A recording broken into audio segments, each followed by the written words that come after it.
సినిమాలో చూస్తే ఎట్లా ఉంటుంది, రావణాసుడు అక్కడ సింహాసనం మీద కూర్చున్నాడు, ఆంజనేయ స్వామి వారు ఏంటంటే తోకలా చుట్టుకుని రావణాసుడి కింద పైన కూర్చున్నట్టు చూపిస్తాడు.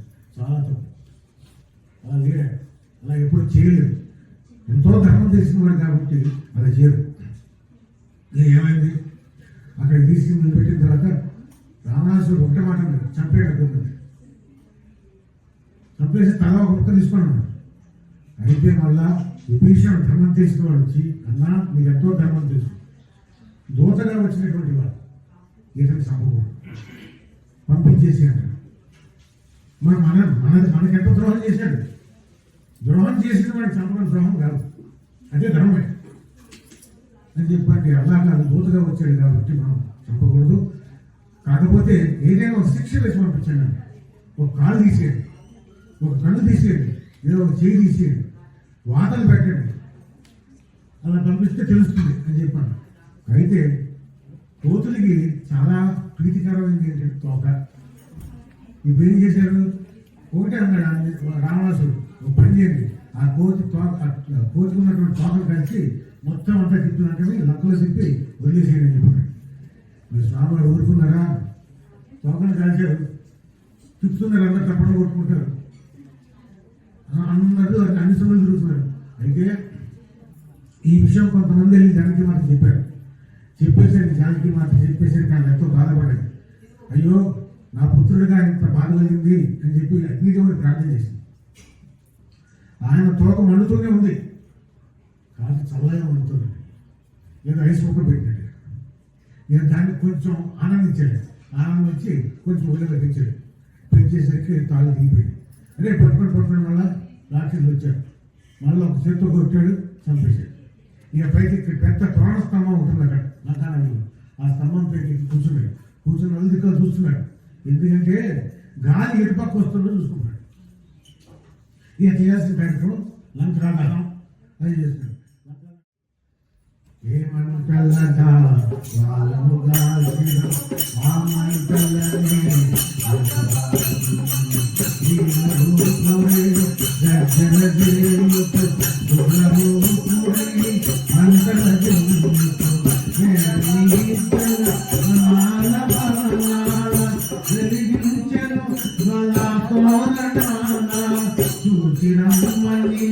కాచి వచ్చిన ఘన విఖ్యాతి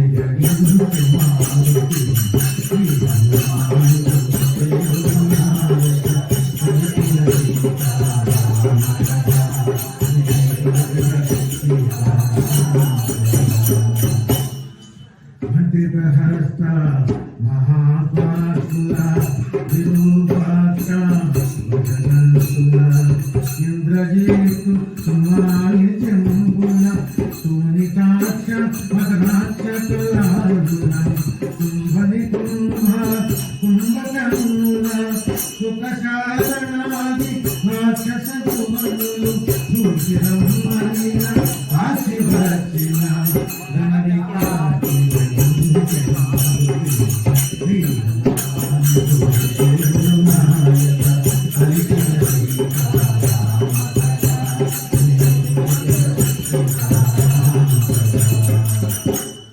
అతికి వాయువు కోరినా లంకాపురమున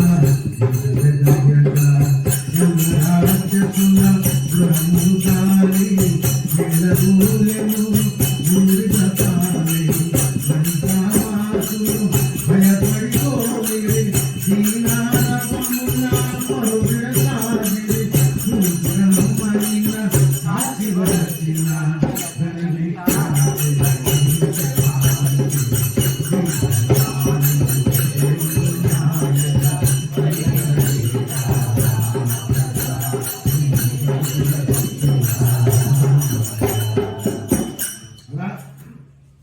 లంకాదహనం చేశాడు. ఎలా ఉందంటే లంకను దహనం చేసిన తర్వాత ఆ ప్రదేశం అంతా ఎలా ఉందంటే, ఒక పక్క ఎర్రటి మంటలు, ఒక పక్క నీలంగా ఉన్నటువంటి మంటలు, ఒక పక్క నల్లటి పొగ, ఒక పక్క తెల్లటి మేఘాలు లాంటి పొగ, అలా పసుపు రంగులు, ఎరుపు రంగులు, నీలం రంగులు, రకరకాల రంగుల్లో మంటలు వస్తున్నాయి. ఈయన ఎలా ఉంది ఇప్పుడు చూస్తే లంకానగర్ అంటే మన ఇంటికి తోరణాలు కట్టుకున్నట్టుగా నేను మంటలతో తోరణాలు కట్టేశాడు. మొత్తం కట్టాలి. అలా ఉంది. అంతా అయిపోయింది. లంకాదహనం తీసుకెళ్ళిన స్వామివారు ఎంతో ఆనందపడుతూ సముద్రానికి దిగి తోక చల్లార్చుకోవాలనుకుంటున్నారు. తోక చల్లార్చుకుంటున్నారు. స్వామి ఒక్కసారి ఆడుతున్నారు.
అయితే లంకాదహనం అయిపోయింది.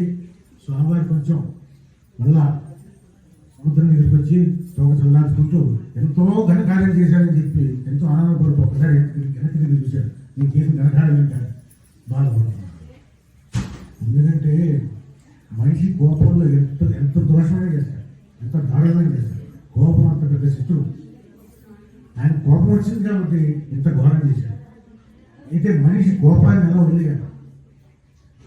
ఆ కోపాన్ని వదలదంటే మామూలుగా వదలలేదు. మీరు పాము చూస్తే పాము తన శరీరాన్ని మార్చుకుంటుంది. కుపసం ఉంటాడు దాన్ని పాత శరీరాన్ని వదిలేసి కొత్త శరీరం తెచ్చుకుంటుంది. ఆ పాత శరీరాన్ని ఎలా వదిలేస్తున్నాడంటే ముళ్ళ పొదల దగ్గరికి ఉంటాడు. ముళ్ళ పొదల దగ్గరికి వెళ్ళి ఆ ముళ్ళకి గుచ్చుకునేలాగా తన పాత శరీరాన్ని అలా తాకుతూ ముందుకు వెళ్ళిపోతుంది. కానీ దానికి చిన్న గాయం కూడా కాదు. అలా మనిషి కూడా కోపాన్ని తగ్గించేశాడు. పాము ఎలాగైతే కోసాన్ని వదిలేసిందో అలాగే మానవులు కూడా కోపాన్ని వదిలేయాలని చెప్పి ఆయన చెప్తాడు. హనుమంతుడు సముద్ర జలాల చల్లార్చుకొని తలచిన కార్యము నెరవేర్చితేనని పేరి పారదూచి కనిపించెను ఘోరాతి ఘోరము జ్వాలావీరము లంకాపురము మారుతి చేసిన పని